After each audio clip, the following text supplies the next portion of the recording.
Ansiedade em período de quarentena. Bom, o primeiro passo que vamos fazer aqui é diferenciar o medo da ansiedade.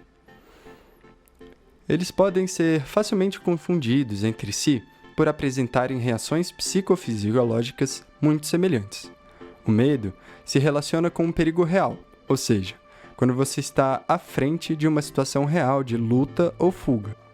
Já a ansiedade é caracterizada por um medo que não é tão evidente, não dá para ver assim à nossa frente, como por exemplo o medo de pegar coronavírus. Se você fica em casa, esse medo pode existir dentro de você, mas ele não é tão evidente. Estando em casa, você não precisa ter medo disso, você está tomando os seus cuidados.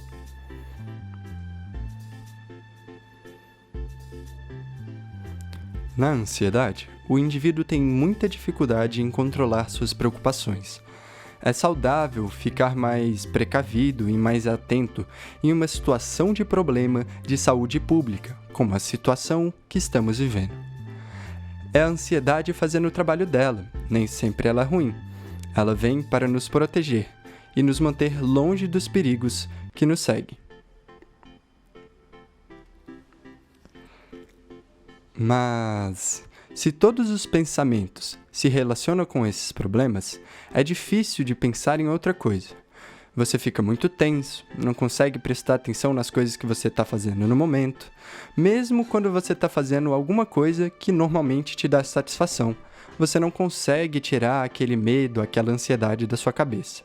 Bom, esse sinal é um sinal de que a ansiedade está se tornando mais um problema do que uma solução na sua proteção.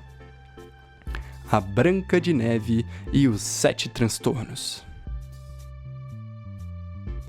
Apontados pelos DSM, existem o transtorno da ansiedade nervosa, transtorno do pânico, transtorno obsessivo-compulsivo, transtorno de ansiedade generalizada, fobia social, transtorno de ansiedade de separação e o transtorno pós-traumático. Agora vamos pensar nos sintomas desses transtornos. Bom, para o diagnóstico da ansiedade, devem ser considerados 3 ou mais principais sintomas, estando eles presentes na maioria dos dias nos últimos 6 meses. Os principais sintomas são a fatigabilidade, ou seja, ficar cansado facilmente ou ficar cansado sem ter feito nada. Além disso, a irritabilidade, além dela, a sudorese, os tremores ou então espasmos e dores de cabeça constantes, dificuldade em se concentrar e perturbação do sono, dormir muito ou dormir quase nada, ter insônia.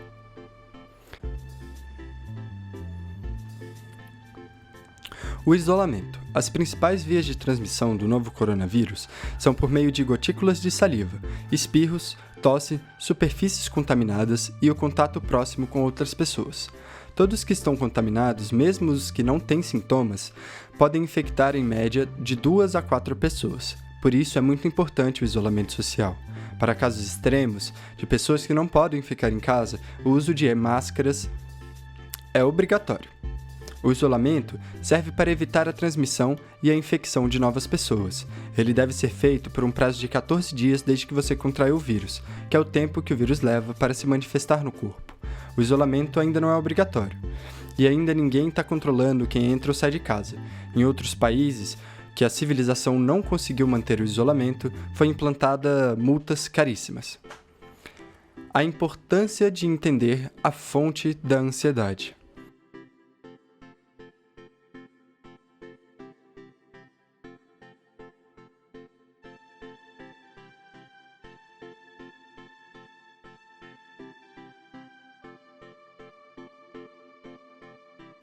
A autoanálise e o autoconhecimento são muito aliados para prevenir futuras fontes de ansiedade. Para algumas pessoas, acompanhar noticiários é angustiante, enquanto para outras pessoas é positivo e tranquilizante. Para algumas, o teletrabalho é uma maneira de ocupar a mente, enquanto outras pensam que isso é uma fonte de sofrimento, sentem isso de forma negativa. Não existe uma lista pré-estabelecida daquilo que pode te gerar ansiedade. Por isso é importante que você pare, respire fundo, repense o que pode ter te deixado ansioso e tentar evitar ou substituir esses hábitos para que isso te faça bem. Utilize a tecnologia a seu favor. Ligue para seus amigos, pessoas que você sente falta. Tem muitos aplicativos que te ajudam nisso. Assim, você consegue ver e conversar com eles.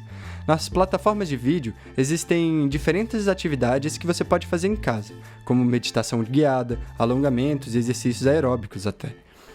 Evite conteúdos nas redes sociais que você sabe que não te faz bem.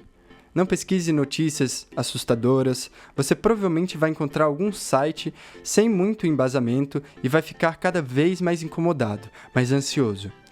Se você quiser saber mais sobre o vírus, procure as plataformas oficiais de publicações.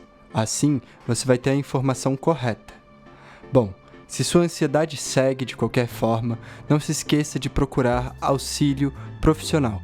Muitos psicólogos estão atendendo à distância diante do cenário que estamos vivendo. Esse trabalho foi realizado para a matéria de interfaces biológicas e culturais em correlação com os fenômenos da pandemia, realizado pelo Centro Universitário de Brasília, UniCeub, pelos alunos André, Ana Clara, Camila e Carolina. Muito obrigado.